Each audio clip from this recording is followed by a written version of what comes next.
Ayan mga Noy, yung episode natin ngayon, magluluto tayong mabilisang lechong kawali.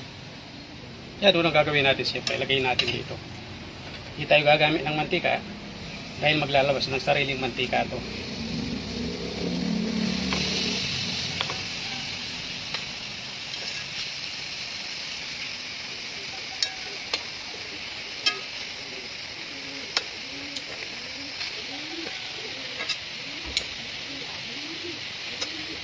Lilit pa mamaya to. Yan, siyempre, timplaan natin ng pampalasa.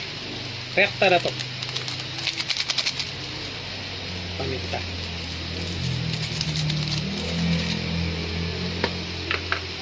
Asin. Siyempre, lalagyan natin ng tubig yan.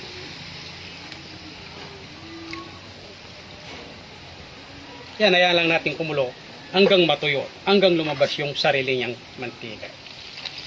Yan, makalipas yung 20 minutes, ganyan na siya. Yung tubig, umupa na. Tapos, medyo naglabas na siyang mantika. Kaya baliktarin muna natin ito. Saka lumit na rin siya. Medyo tumatalsik na siya. Yan o, nagkukulay brown na siya. Ibig sabihin yan, naglabas na siyang mantika.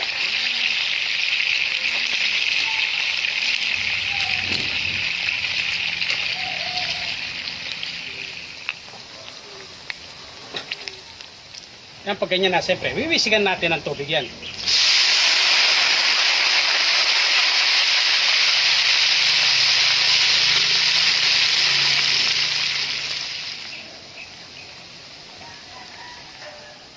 Yan, pag ganyan na, pwede na to. Tignan nyo yung itsura. Tignan nyo yung balat niya.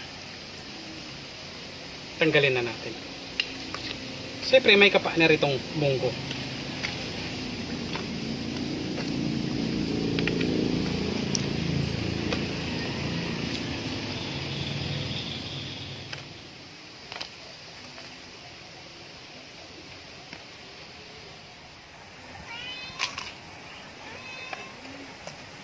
Sobrang lutong.